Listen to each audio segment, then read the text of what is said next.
Hi everyone, welcome to my channel. எல்லாத்துக்கும் அஸ்ஸலாமு அலைக்கும். இன்றைக்கி என்ன வீடியோன்னு பார்க்கலாம் வாங்க. 2-in-1 தாங்க. அது எப்படி செய்யுதுன்னு பார்க்கலாம். நான் 1 kg சிக்கன் எடுத்துருக்கேங்க. அதை நல்லா வாஷ் பண்ணிவிட்டு உப்பு இஞ்சி பூண்டு பேஸ்ட்டு போட்டு சாப்பாடு 1 கிலோ அரிசிக்கு நம்ம எவ்வளோ தண்ணி எடுப்போமோ அந்த அளவு தண்ணி விட்டு கறியை வேக வச்சு கறி தனியாக தண்ணி தனியாக வச்சுருக்கிறேன். நம்ம 1 கிலோ அரிசியும் 1 கிலோ சிக்கனும் எடுத்துருக்கேன். அதுக்கு தாளிப்பு ஒரு 150 கிராம் எண்ணெய் விட்டுக்கலாம். பட்டை, கிராம்பு, பிரிஞ்சி இலை எல்லாம் தாளிப்பு அதெல்லாம் போட்டுக்கலாம். நெய் ஒரு 2 ஸ்பூன் போட்டுக்கோங்க. ஒரு 4 பச்சை மிளகா, ஒரு 300 கிராம் பெரிய வெங்காயம் நீல வாக்கில் கட் பண்ணி வச்சுக்கோங்க. நல்லா எண்ணெய் வணங்கி வெங்காயம் நல்லா வணங்கணும். எண்ணெய் நல்லா ஹீட் ஆனதுக்கப்புறம் வெங்காயம் போடுங்க. அதிலே ஒரு கைப்பிடி புதினா, ஒரு கைப்பிடி கொத்தமல்லி தழை போட்டு எல்லாத்தையும் நல்லா வெங்காயம் ப்ரௌன் கலர் ஆகிற வரைக்கும் வணக்குங்க. இந்த பக்கம் பாஸ்மதி ரைஸ் தான் எடுத்துருக்கிறேன் 1 kg. அது கொஞ்சம் நல்லா ஒரு 2 தடவை கழுவிட்டு தண்ணி வச்சுக்கோங்க. இந்த பக்கம் 1 கிலோ பிரியாணிக்கு நம்ம மசாலா எடுத்துக்குவோம். பிரியாணி மசாலா வீட்டிலே அரைச்சி ரெடி பண்ணது தாங்க. அதில் 1 ஸ்பூனு மிளகாய்த்தூள் காரத்துக்கு தகுந்த மாதிரி எடுத்துக்கோங்க. நான் ஒரு 2 ஸ்பூன் எடுத்துருக்கிறேன். தக்காளி ஒரு 300 கிராம் எடுத்துருக்கிறேன். அதையும் நல்லா வணக்கிக்கோங்க. அந்த தக்காளி நல்லா எண்ணெய் பிரிஞ்ச அளவுக்கு வணங்கிக்கணும். இப்போ இஞ்சி பூண்டு பேஸ்ட்டு தனியாக அரைச்சி வச்சுருக்கிறேன். இதில் பெரிய ஸ்பூனில் ஒரு 3 ஸ்பூன் இல்லை 4 ஸ்பூன் நீங்கள் எப்படி மசாலா அதிகமாக போடுவீங்களோ அந்த மாதிரி போடுங்க. இல்லை மசாலா குழந்தைங்களாம் சாப்பிட்ற மாதிரினா மசாலா கொஞ்சம் கம்மியாக எடுத்துக்கோங்க.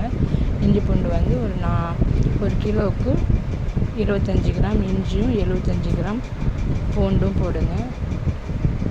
இந்த பக்கம் நம்ம தனியாக எடுத்து வச்ச கறியில் மசாலா போட்டலாம். அந்த பக்கம் நல்லா பிரியாணிக்கு வணங்கிட்டு இருக்குது. இதில் மல்லித்தூள், மிளகாய்த்தூள், சால்ட்டு, இஞ்சி பூண்டு பேஸ்ட்டு, தயிர் ஒரு 1/2 பாக்கெட் போட்டு கறி மசாலா போட்டு வச்சுருக்கிறேன். தண்ணி நல்லா கொதிச்சோன்னா நம்ம பாஸ்மதி ரைஸ் அதை சாப்பாட்டில் போட்டுடலாம். அரிசி போட்டதுக்கப்புறம் அதுக்கு தேவையான அளவு உப்பு போட்டுக்கோங்க. உப்பு போட்டுட்டு நல்லா தண்ணி சாப்பாடு கிளறி விடுங்க. ரொம்ப கரண்டி போட்டு கிளறிட்டே இருந்தீங்கன்னா பாஸ்மதி ரைஸ் உடஞ்சிரும். அதனால் லெவலாக மட்டும் பொறுமையாக பரட்டி மட்டும் விடுங்க. இது நம்ம இந்த பக்கம் மசாலா தனியாக போட்டு வச்சது நல்லா ஒரு 1/2 மணி நேரம் ஊறிடுச்சு. ஊறினதுக்கப்புறம் நம்ம தேவையான அளவு எண்ணெய் விட்டு தண்ணி விடாமல் அந்த எண்ணெயிலேயே நல்லா ஃப்ரை பண்ணி எடுக்கணும். ட்ரையாக நல்லா சுக்காவாக சூப்பராக இருக்குங்க. இதுதாங்க 2-in-1 சொன்னது. நம்ம வேக வச்ச தண்ணியை பிரியாணியை செஞ்சுட்டு அந்த கறியை தண்ணி அந்த மாதிரி ஃப்ரை பண்ணி வச்சுருக்கிறேன்.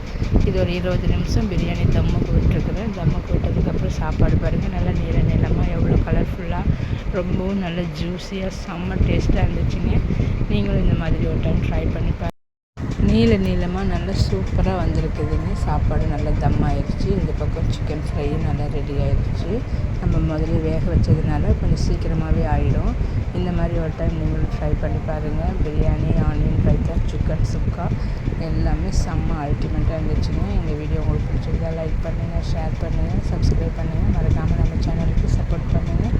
தேங்க்ஸ் ஃபார் வாட்சிங்.